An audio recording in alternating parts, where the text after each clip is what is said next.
Sometimes it does this. Actually, quite often it's doing this now.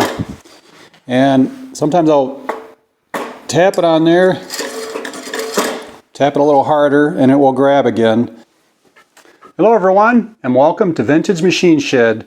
If you've watched any of the videos on the Brutus Power Roller, you know that we had some issues with the recoil when trying to start it. We're going to address those issues in this video, try and get it working well again. If you enjoy this video, please leave a thumbs up, and your subscription would greatly be appreciated. And I've had it a couple of times too where I'm running it, all of a sudden, as the engine's running, this thing will just come shooting out, and then it'll come back in, and it'll make a squealing racket. So we're going to take it apart, take the cover off, just to see if there's something we can see that wouldn't involve a lot of work to try and get this thing going again. Looks like there's 2 bolts up here to remove. Down here, 1. And I believe should be 1 in there. It looks like there was, but it's missing, so I guess that'll save us a little time taking it apart.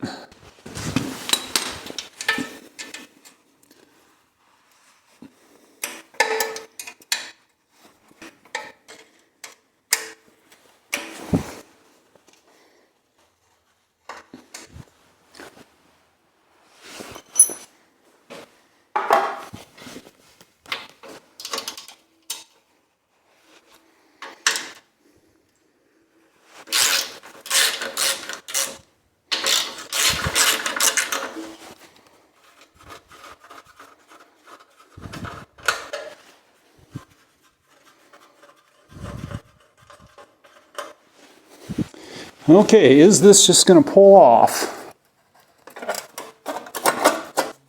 Yeah, well, it's loose.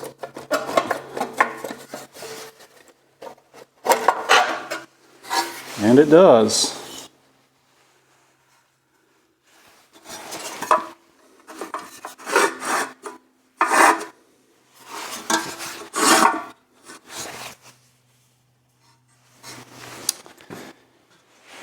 Okay, well there's notches in here to grab onto this. I'm assuming the problem is down here, because these are not stripped out, and that fits around there, so I don't think this is going to be the problem. What is in here? This recoil clutch is spinning both directions freely. It should only turn in one direction and grab in the other. Well, we pull these 4 screws out and take a look.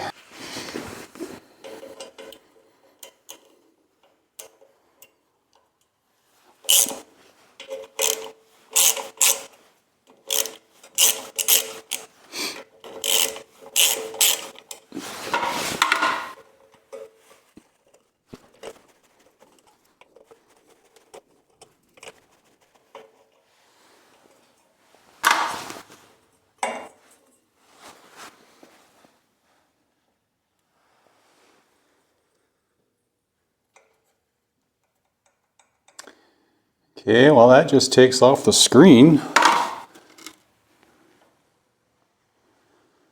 What is holding that on?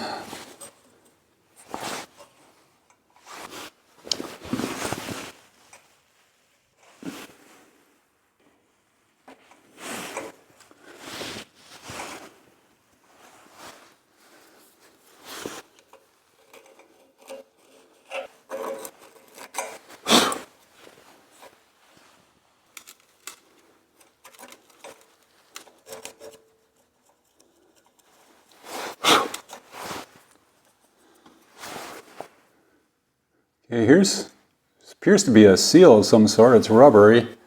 There's looks like a copper cap on here, and then some thin tin here.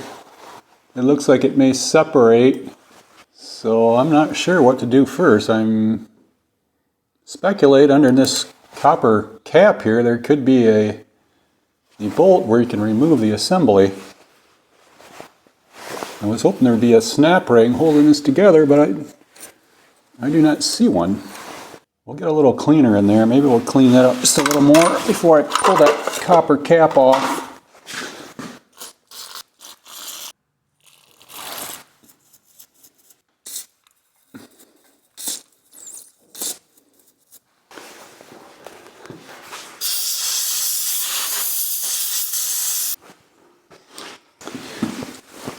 Yeah, I've got my smallest screwdriver here.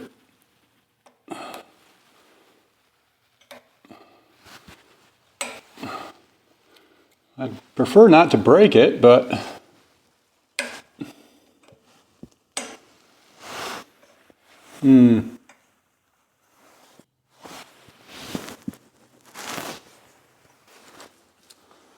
let's work on this cap a little bit. Okay, we're going to pause it here a minute. I gotta see if I can find out what it takes to get that thing off without wrecking it. So right now, this piece here should only spin one direction, and there should be some steel balls in here, and they lock in when you turn in one direction and release when you go the other. I don't even hear anything going on in there. So this cap has to come off. I think what would happen though, the balls would fall out, which would be fine, or they're stuck in there. I'm not sure what's going on inside there.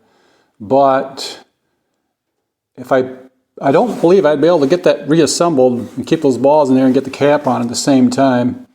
So this does come off. You've got to thread it counterclockwise. They do have a special tool that can go around here and loosen that, and there's a special tool to lock the flywheel.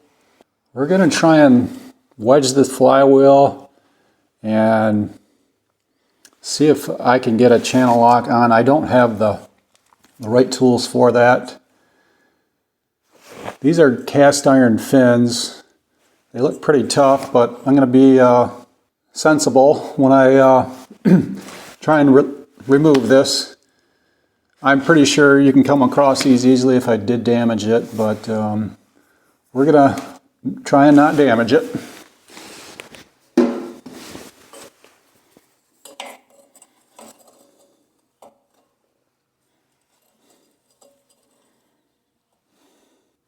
Okay, so I have this crowfoot wedge here on kind of on the thickest web of this fin. So I got a pretty confident it's going to be strong there. I am going to maybe wedge a little piece of wood under there to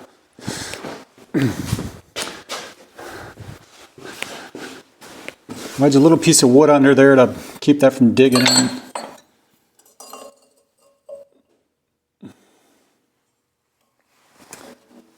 I don't really have the right channel locks for this. Let me try something else first. These are handy clamps to use sometimes. I purchased a set of these when I was going through a tool and die apprenticeship, and they're made by Can't Twist. I believe they're also known as no twist clamps. This gas tank's kind of in the way for this clamp, but let's see what happens. Oh, that didn't stay. Okay, we didn't break anything.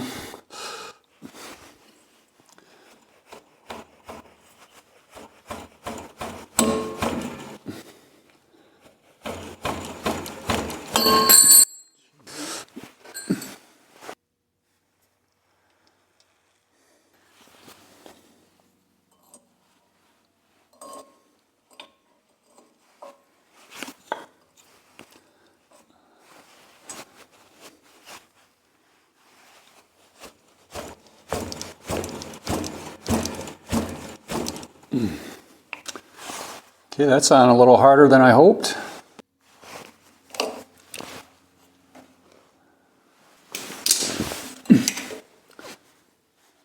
Bent that. That's not real durable.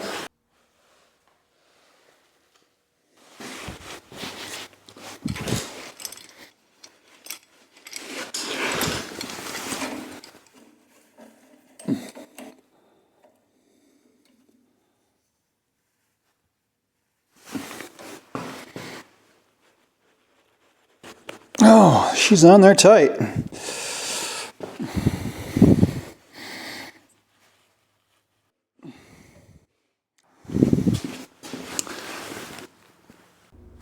Well, enough messing around. It's time to break out the big guns here.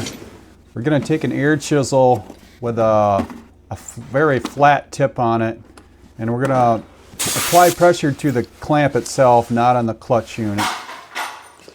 Okay, this is probably not a good idea, but I'm going to do it anyhow.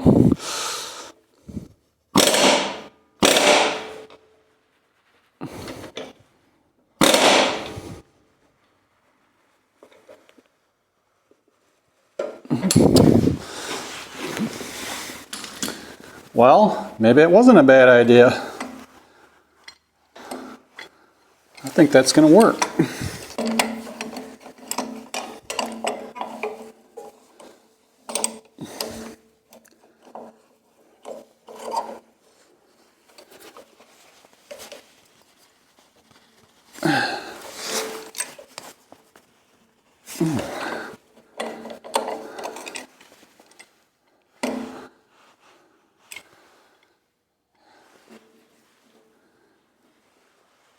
It did appear to move. Let's go back to this. Not sure where my carburetor's leaking now.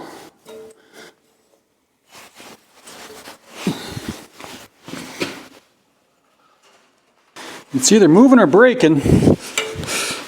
Boy, guys, it don't seem like it should go that hard. Well, I guess we have this coming off. Okay, there are balls in there. I don't know why that's not working. I was expecting it to be rusted or something in there.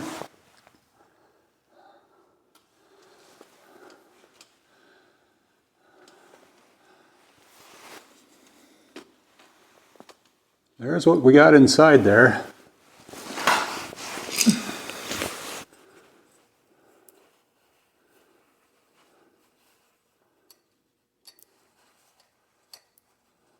Okay, there's 6 balls,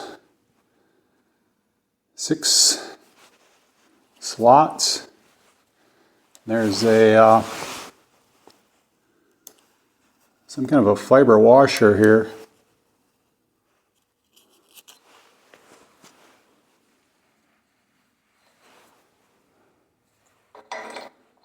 That spins freely.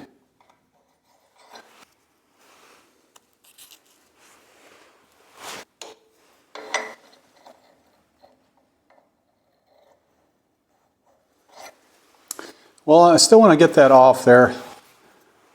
You can get these, probably 4 of the balls in there, but those top 2, maybe they'll stay. I do see a little bit of issue here.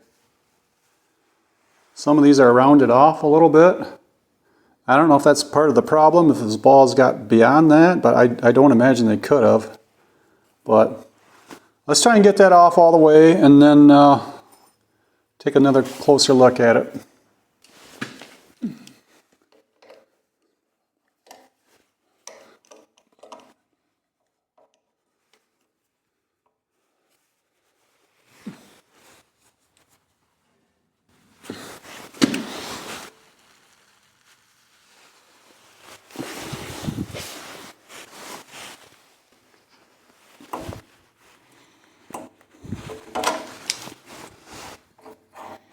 There we go.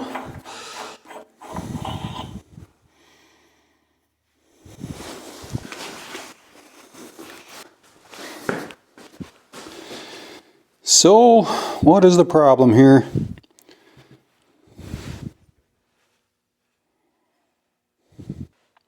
It's not that dirty inside.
So this is on a 1/2" shaft on the motor.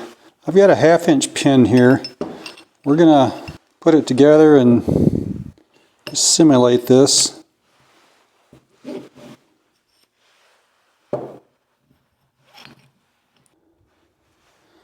So these balls have got to fall in there.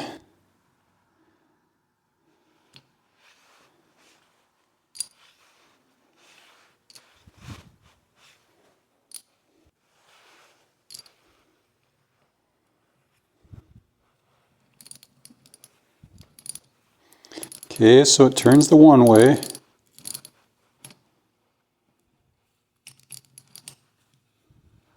Okay, what's kind of strange here, I don't know if this is supposed to be this way, but we've got the capacity for 6 of these steel balls, and we have the 6, excuse me, there's the 6, but there's only 5 of these lugs in here.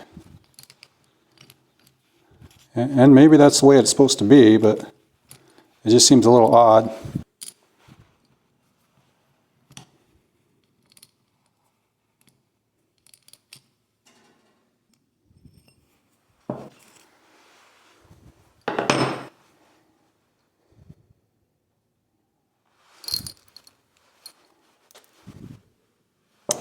Well, we're going to soak this a little bit, clean it up a little bit.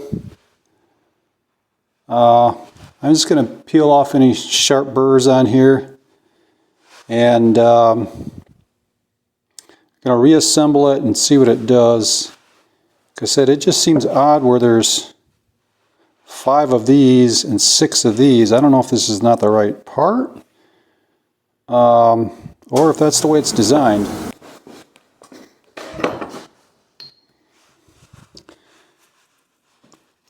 I had it soaking in this degreaser solution for a little while. It's like a die cast material, so it shouldn't really rust, and it really wasn't that dirty inside.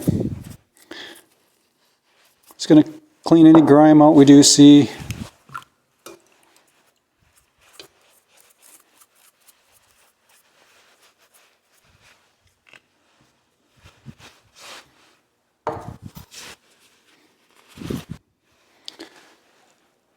There's a little bit of like a burr rolled on there. I'm just going to hit that with a file a little bit.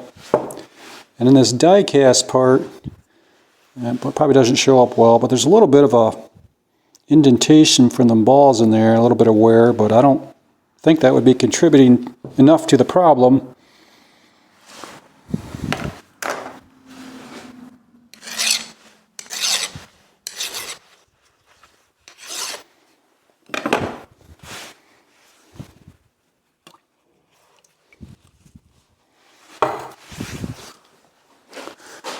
So we got any burrs on there filed off. I'm going to blow this stuff off, maybe spray it with some brake cleaner, do a final cleaning, and then reassemble.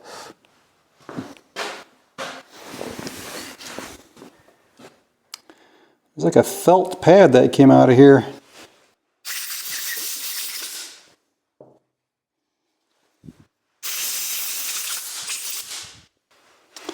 So this pad, I guess I didn't really see where it came from. It had to have come out of here.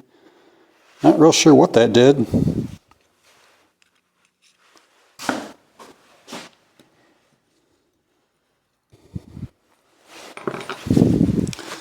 So I've got that positioned back down in there. I'm guessing, I don't know, maybe this acts as a vent with this hole in here and that pad's just a filter. I really don't know. So we're going to put this fiber washer back in.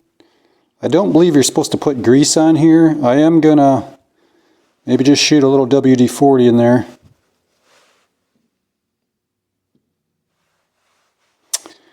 I did a little looking on the internet to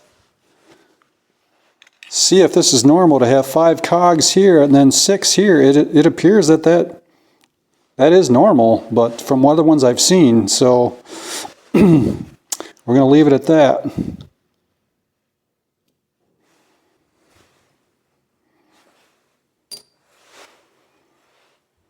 I'm just going to drop the ball on each one of these chambers in this die cast part. I'm going to spray a little bit of WD-40 in here. It's real light, it shouldn't cause any sticking.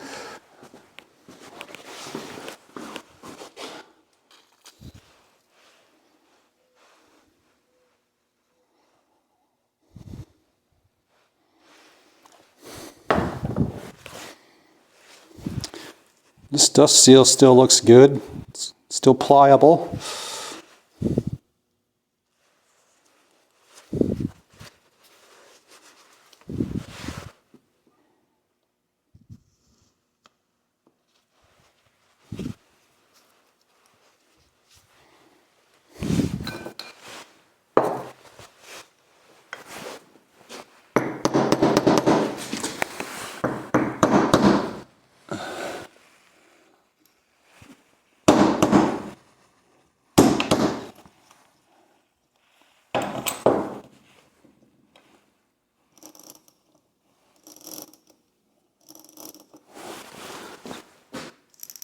You can hear it ratcheting now, so it turns one way, locks in the other way.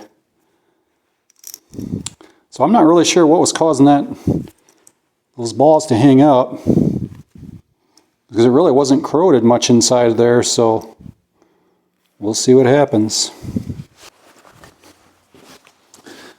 So I've got some 400 grit paper. I'm going to just polish the shaft here a little bit.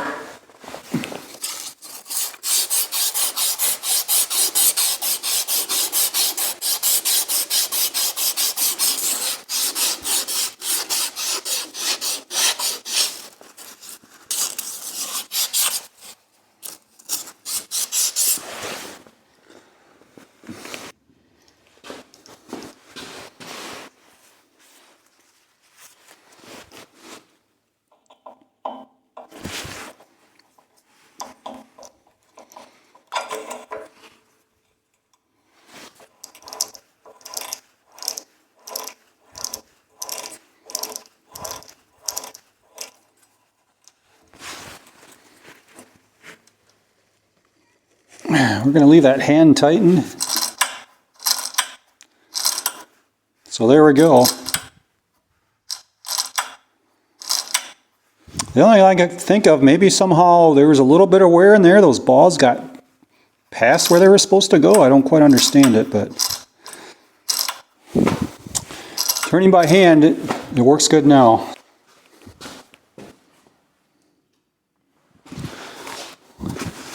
We're going to take a look at the recoil itself with the rope on.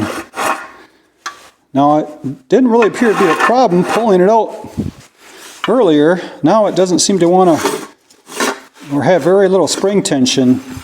So I don't think the spring is broke, but let's just spray a little lube down here. See if we can't get that to go a little easier.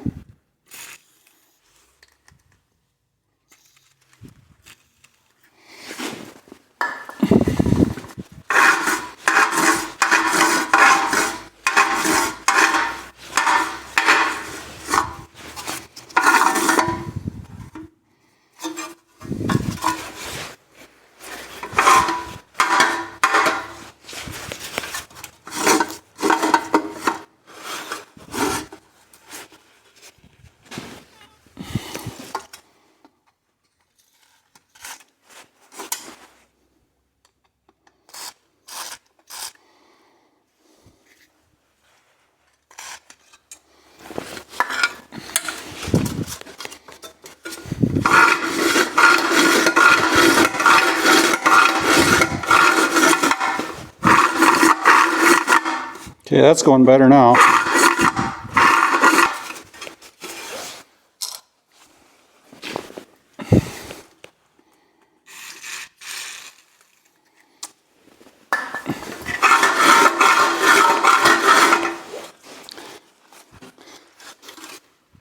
Well, let's reassemble.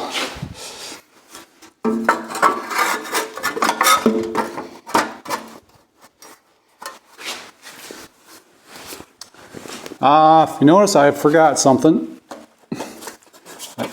Forgot to put that screen back in.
Okay, I'm going to see if I can round up a bolt that was missing down here, and I'll put that in off camera.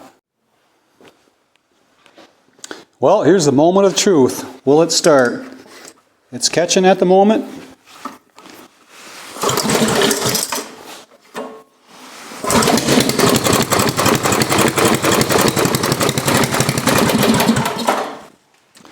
So far, so good.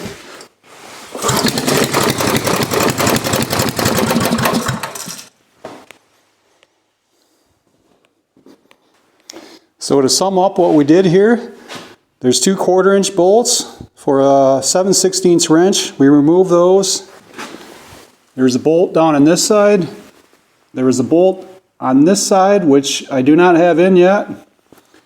And you pull this cover off, remove this screen, and turn the, the clutch piece counterclockwise to remove that.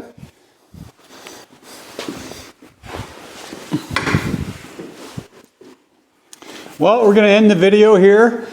Since the repair to the recoil, it has been working 100% of the time.